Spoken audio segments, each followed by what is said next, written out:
serie en Netflix, voy directamente al último capítulo, miro en YouTube los resúmenes de 2 minutos.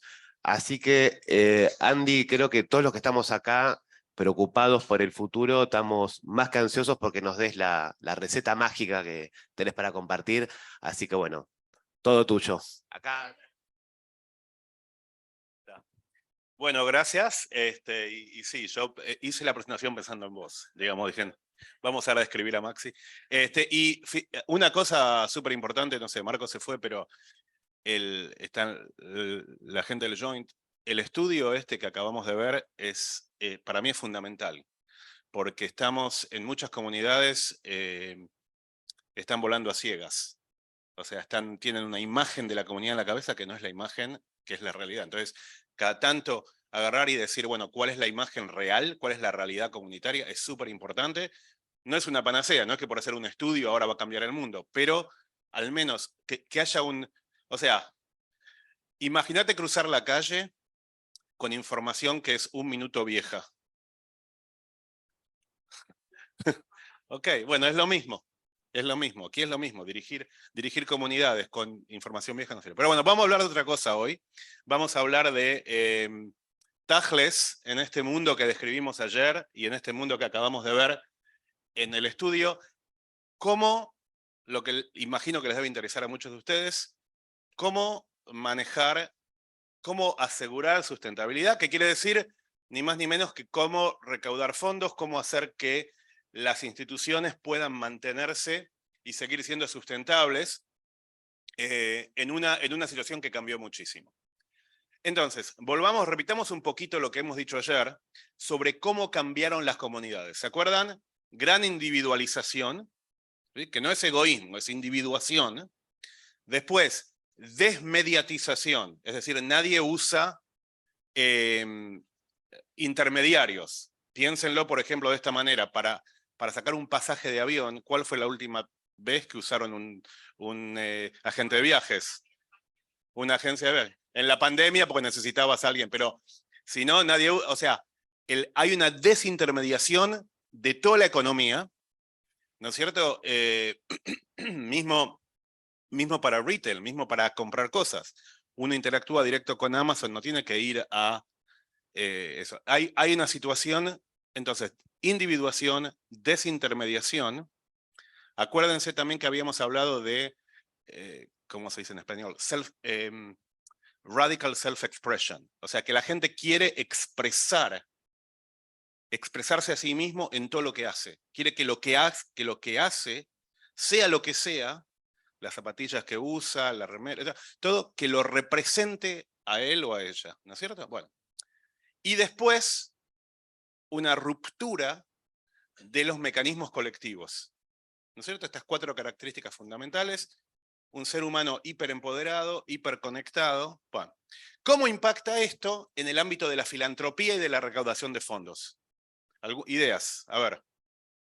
¿Cómo puede impactar, por ejemplo, el ser humano individualizado radicalmente en la filantropía comunitaria?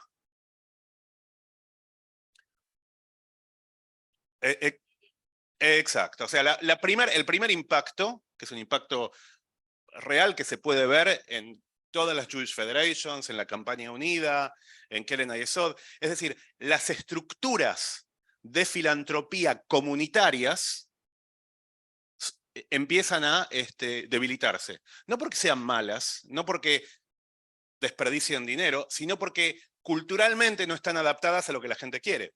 Es decir, en la campaña anual de la Jewish Federation, por ejemplo, ¿cuál es la proposición? La proposición es, tú vas a poner el dinero en un bucket, ¿no es cierto? En una bolsa, y después va a haber alguien que es experto que va a distribuir ese dinero en donde haya más necesidades.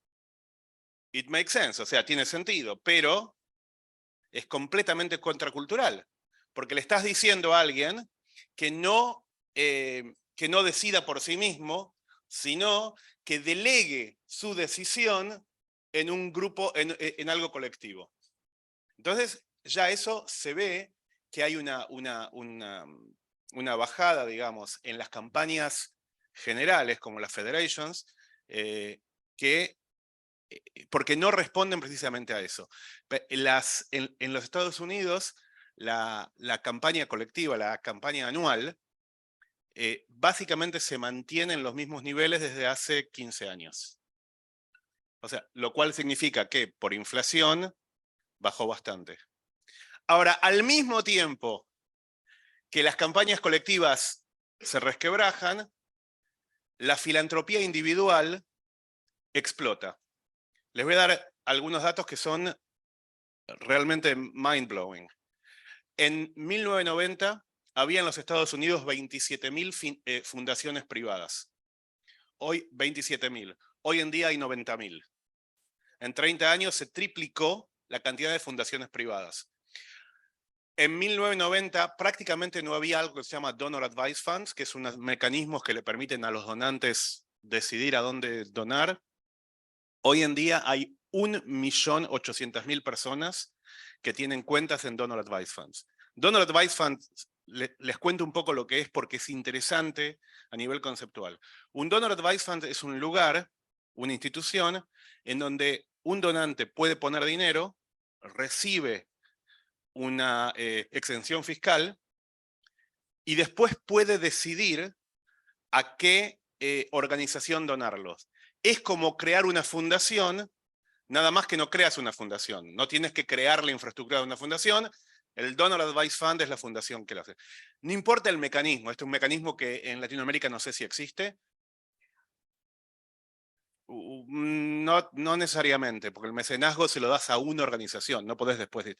Pero no importa, lo importante es lo que significa este modelo culturalmente. Significa que no quiero darle mi plata a la federación o a quien sea, sino quiero decidir yo a dónde va ese donativo. Entonces, la explosión de la filantropía individual presenta, obviamente, por un lado, oportunidades enormes y por otro lado, desafíos enormes. Si uno depende de una campaña anual, entonces eso está en crisis, es un modelo que está en crisis. Y está en crisis inclusive en comunidades que han mantenido esto durante cientos de años. ¿Cómo se llama lo que cobran en Maguen David? Pobre, siempre le pego a Arijá. Arijá, o sea, sigue siendo muy sólido, pero la Arijá o cualquier sistema, o la imposta, por ejemplo, que había en muchos lugares, la contribución a la comunidad judía se veía como un impuesto. De hecho, se llamaba, en Amsterdam lo llamaban imposta, o sea, un impuesto. Era, y eso está basado en la idea básica de que hay una obligación para donar a una organización judía. Con ciertas comunidades, eso es Muban Me'elav, eso es sobreentendido, ¿no es cierto? Todo el mundo sabe que parte de ser judío es donar, hay un impuesto por ser judío que uno dona a la comunidad. Nosotros hicimos un survey, una encuesta en los donantes que son miembros de JFN. JFN tiene 2.500 miembros, son, digamos, filántropos de diferentes niveles de todo el mundo. Les preguntamos cuál es su motivación para donar. Nosotros pensamos que iba a ser obligación, responsabilidad. Solamente el 14% dijo que donaban por un sentido de obligación. 14%. El 82% dijo que donaban por, la palabra clave es impacto. Quieren un impacto específico de su donación. O sea, alguien ve el estudio y dice, yo quiero tener este impacto. Yo quiero donar porque yo sé que lo que voy a hacer va a tener un impacto específico que no solamente va a ser bueno para la comunidad, sino que además va a tener mi impronta personal. ¿No es cierto? Entonces, el mundo pasa del mundo de la obligación, del mundo de la lealtad institucional, al mundo del impacto. En donde el impacto tiene que ser identificable y tiene que ser personal. Y tiene que estar bien definido también. ¿No es cierto? Entonces, las organizaciones judías que basan su appeal, su pedido, su campaña en la culpa, el sistema el tema de la lealtad, la obligación, qué sé yo, forget about it. No, no va a funcionar. O sea, va a funcionar con algunas generaciones, ¿no es cierto? Esto es uno de los problemas que vamos a hablar en unos momentos. Hay gente para la cual todavía, generaciones para la cual todavía esto va. Está bien. Ain't broke, don't fix it. O sea, para los que sirve, sirve. Pero para la gente que viene, es un lenguaje con el cual la gente no se puede identificar. No se puede identificar porque no viven su vida de esa manera. Viven su vida pensando en impacto personal, en cómo expresarse a través de su filantropía. Acuérdense lo que dije ayer de la self-expression, ¿no? O sea, expresarse a uno mismo. La filantropía pasa a ser un espacio en donde yo quiero expresarme a mí mismo.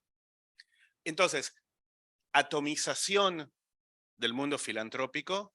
En los Estados Unidos, por ejemplo, hay, además de las federations, hay 600 friends of organizations, o sea, amigos de 600. O sea, está bien, súper ineficiente, ¿no? Porque todas hacen la gala anual, juntan $500.000, gastan $450.000, en fin. Pero no importa, Friends of de Israel, sí, sí. Pero también es un tema, porque mucha gente dice, por ciudades, por universidad, por organización. Entonces, mucha gente dice, la gente se disengage, ¿cómo se dice eso? Se desinvolucra de Israel, o qué sé yo. No se desinvolucra. Lo que se desinvolucra es de un modelo filantrópico que dice donar a Israel. No existe donar a Israel. Existía por ahí en los años 50, en los años 60, ahora ya no. Ahora la gente prefiere donarle algo específico, de ahí vienen tantos Friends of Organization, ¿no es cierto?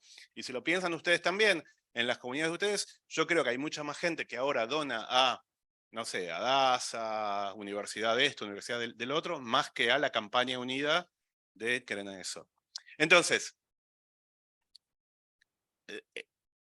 el gran cambio en términos de motivación para donar, gran cambio en la forma en la cual se dona. Una cosa que está pasando en el mundo, y está llegando al mundo judío también, es que la filantropía ya no se entiende solamente como hacer un cheque. Hay diferentes vehículos filantrópicos. ¿No es cierto? Por ejemplo, antiguamente cuando nosotros estudiamos estos temas, te enseñaban que había 3 sectores. El sector gubernamental, el sector empresario y el sector filantrópico. Y que era buena práctica profesional no juntar los 3.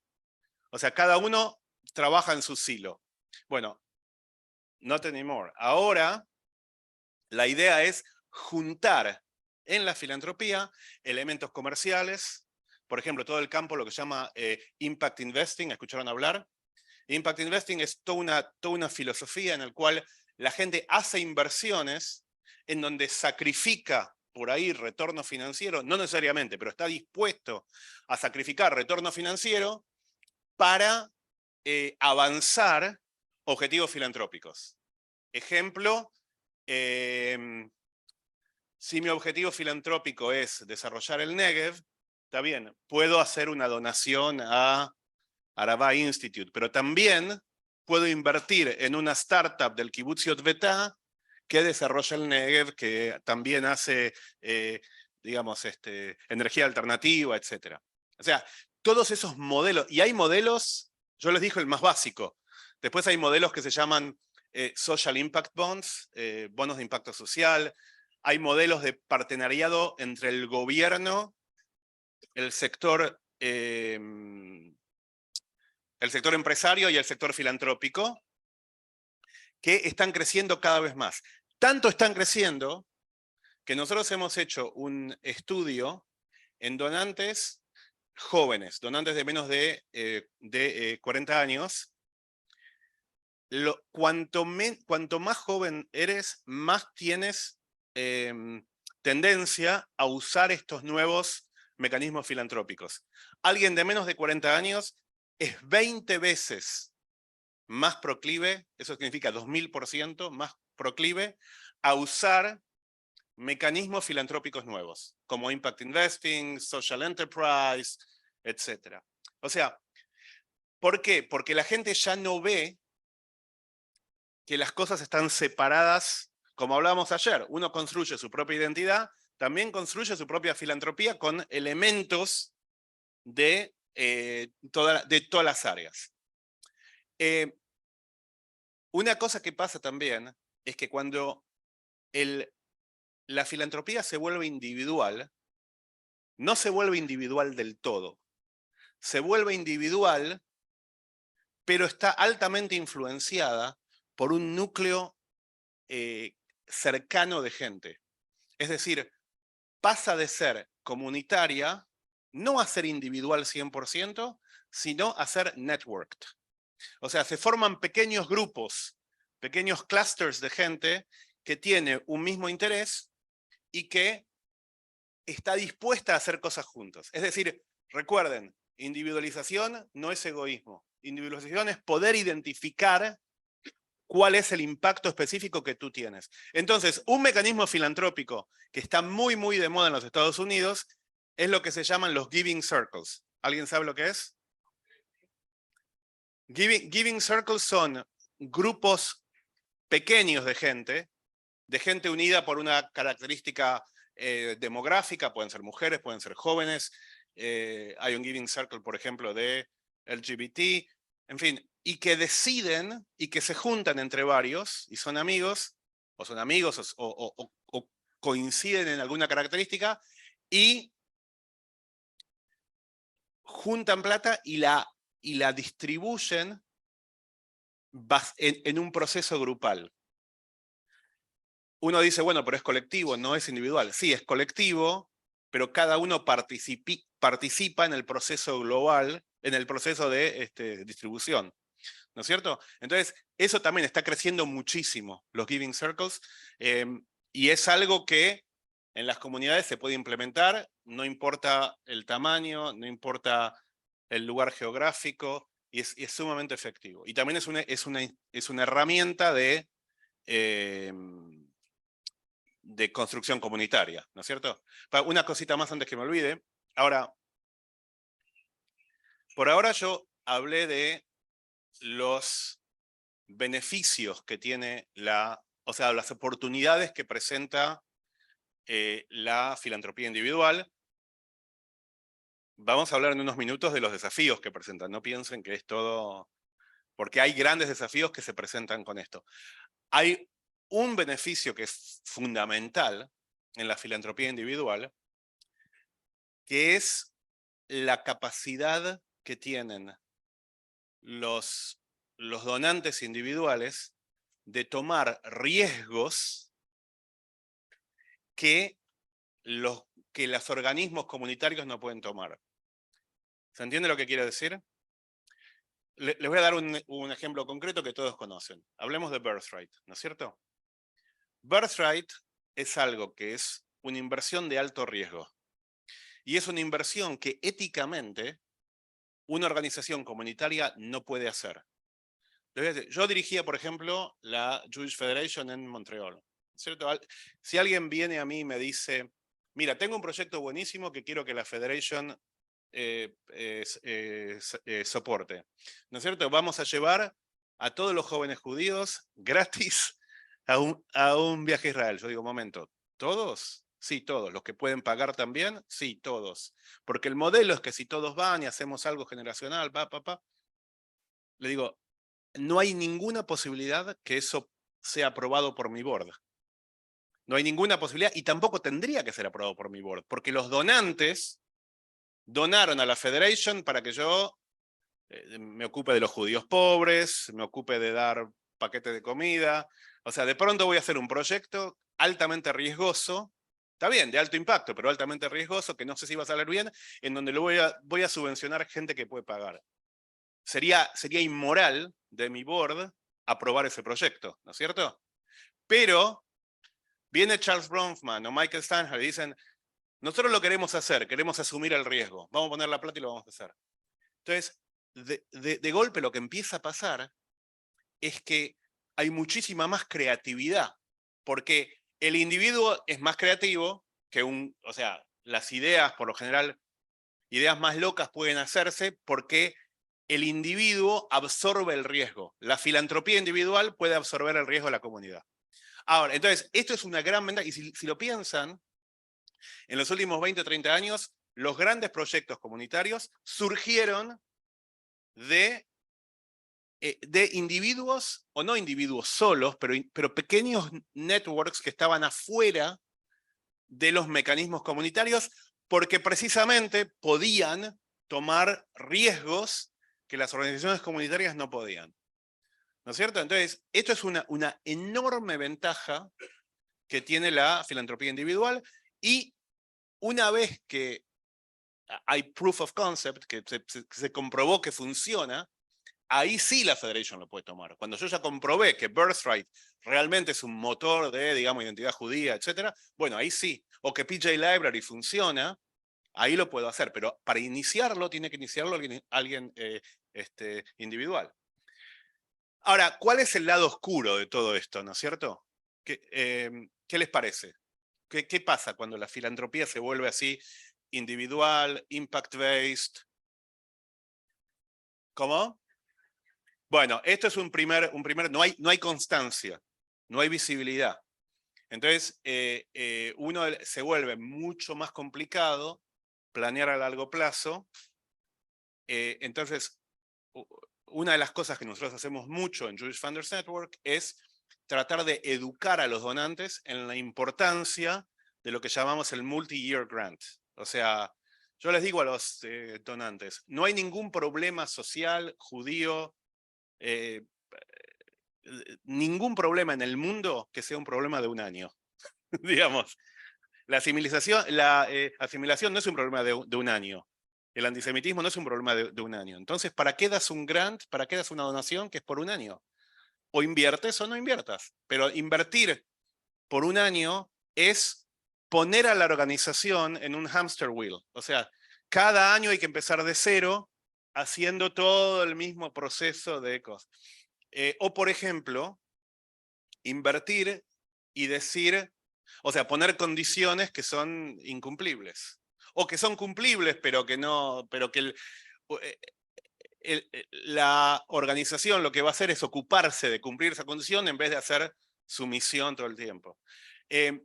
Cuando la filantropía se vuelve más individual y más impact-based, más basada en el impacto, hay obviamente un gran énfasis en medición de resultados.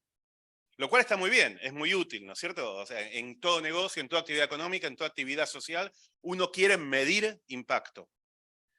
Pero a veces la medición del impacto se hace como demanda, pero no como construcción de capacidad. Es decir, está bien que un donante le diga a una non-profit, yo quiero que me muestres cuál es tu impacto.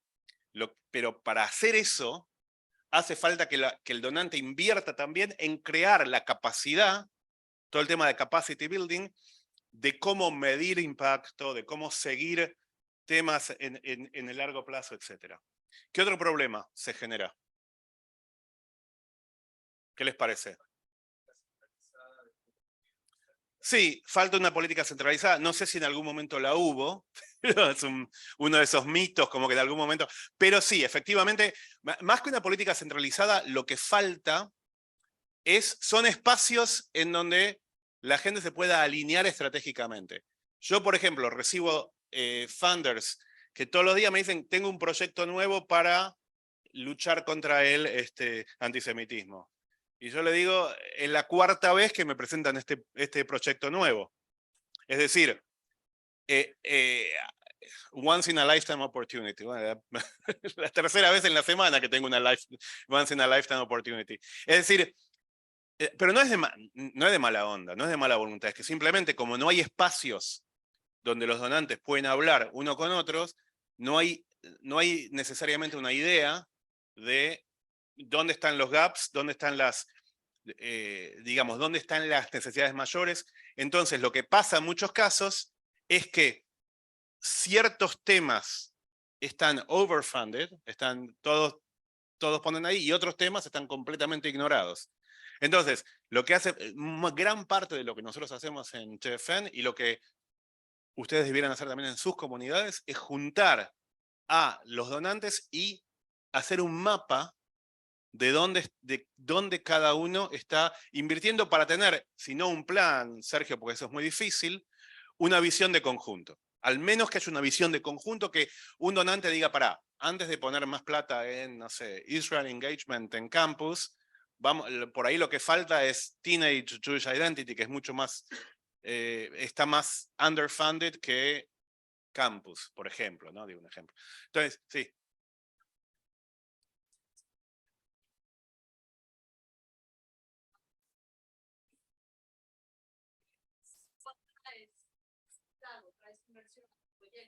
Cuando ya eres un proyecto popular, entonces es muy fácil, pero las minorías no tienen acceso a esa vocalidad y a esa información.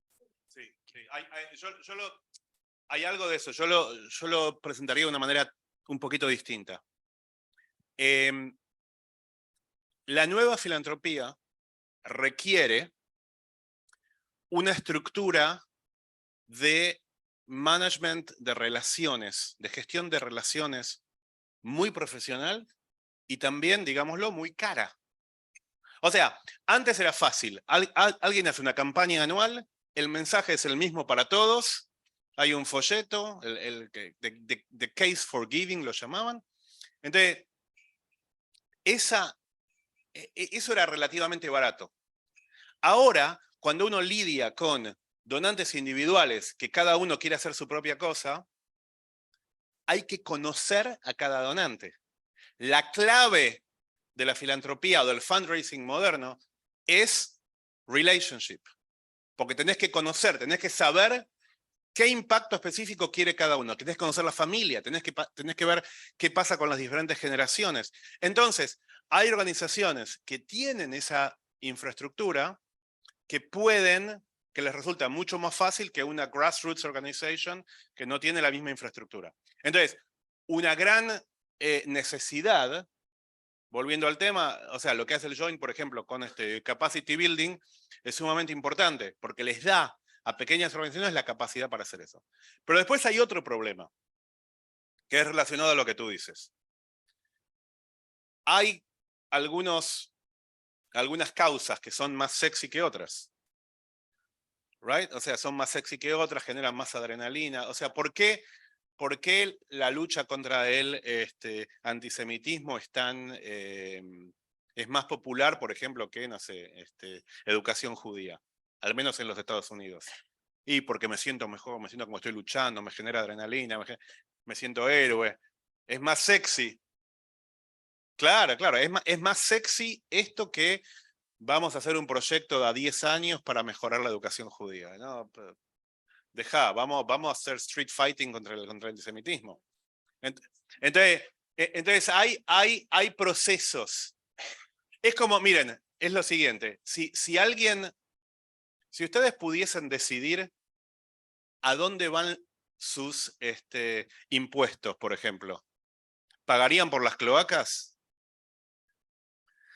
Es lo mismo. O sea, y eso nos conecta con otro problema de la filantropía, digamos, individualizada, que es el famoso tema del overhead.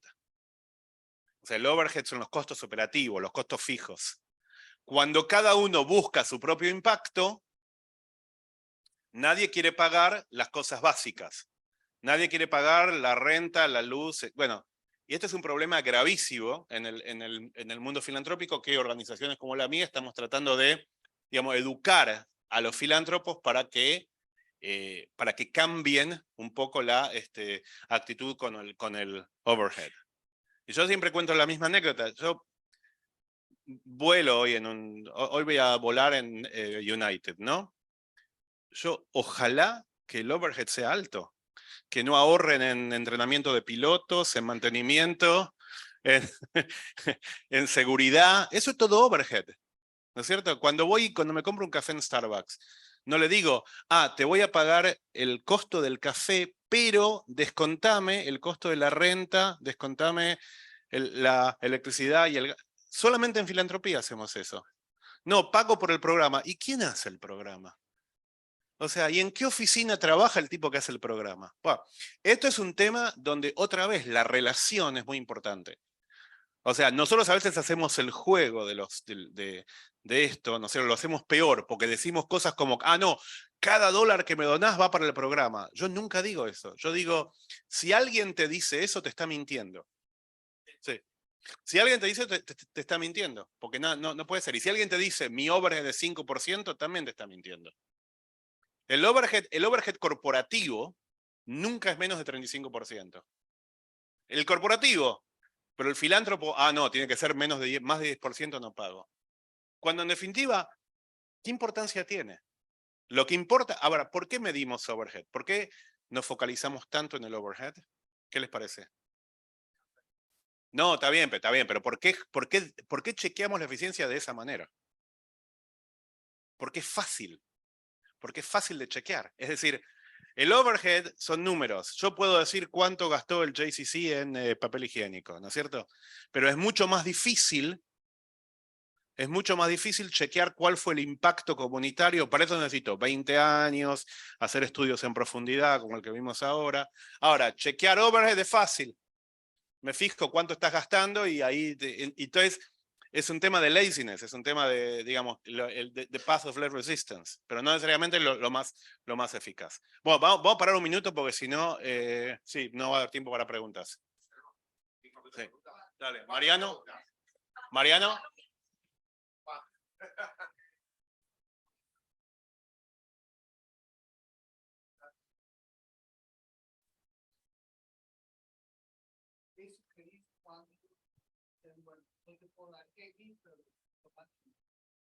Ah, bueno, el matching funds es un problema, porque en muchos casos te creen, el que te da matching funds lo hace de buena onda, cree que te está ayudando, cree que con el matching fund te está incentivando o está incentivando a otros a que donen. Para mí es fundamental decir, mira, hay proyectos donde el matching fund ayuda y hay proyectos en donde no. Y en parte la relación es poder decirle al donante, no me ayuda que me des un matching fund. Necesito que seas lead funder y después que otros se acerquen. ¿No es cierto? Ahora, en algunos casos sí te ayuda, porque vas a un donante y dices, a ver quién más te donó. Entonces ahí ya le decís, sí, tengo una donación de otro, qué sé yo. Pero es una de las grandes de los FOAMI, lo que se llama, o sea, cosas que parece que te ayudan, pero que no te ayudan. Entonces hay que explicarle a los donantes en qué circunstancia el matching grant te ayuda y en qué circunstancias no. Y eso otra vez es parte de la relación. Y también muchas veces cuando le explica, uno también le tiene miedo, como al donante. Ah, no lo voy a contradecir porque no le tengamos miedo. Explícale. Decirle, mira, si vos me das un matching grant, yo voy a perder muchísimo tiempo justificando, buscando donantes que me matchen, etc. Lo que necesito, lo que me ayuda a mí es otra estructura.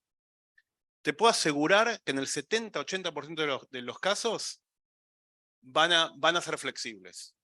Pero uno tiene tanto miedo que, by the way, uno de los grandes problemas en la filantropía, más allá de esto, es que la filantropía no tiene feedback. Es decir, nadie le dice a un filántropo, la verdad que esa es una idea de mierda. O sea, el tipo viene o la tipa y vos le decís, qué buena idea. Entonces, es gente que no escucha, que no tiene feedback. Y lo quieren, lo necesitan. Pero claro, vas por la vida pensando que todas las ideas que tenés son, y nadie tiene ideas todas brillantes. Vas por la vida pensando que son todas ideas brillantes, entonces claro, ay, se me ocurrió una idea genial, matching grants.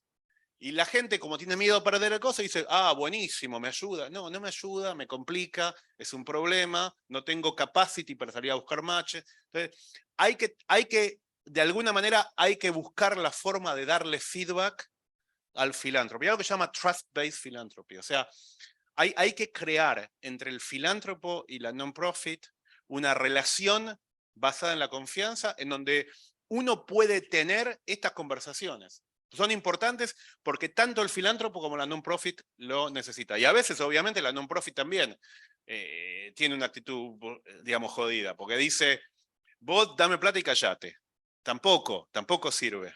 No es nadie se quiere sentir como una, no sé, utilizado, como una walking wallet, como una billetera. O sea, el trust tiene las dos cosas. El filántropo quiere estar involucrado, tiene que estar involucrado, te ayuda cuando está involucrado, pero también tiene que entender las restricciones de trabajar en una non-profit y la realidad de una non-profit. Sí.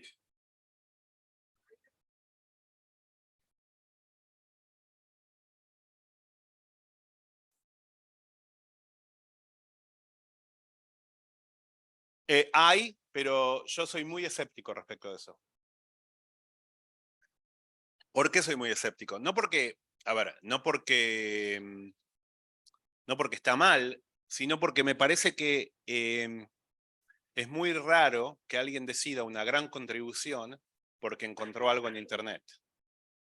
O sea, no hay tanta información que lo que hace falta es alguien que te ayude a navegar esa información. Entonces, una plataforma está bien, pero esperar a que alguien encuentre tu non-profit en una plataforma no va a pasar. Lo que tiene que haber es plataformas curadas, plataformas,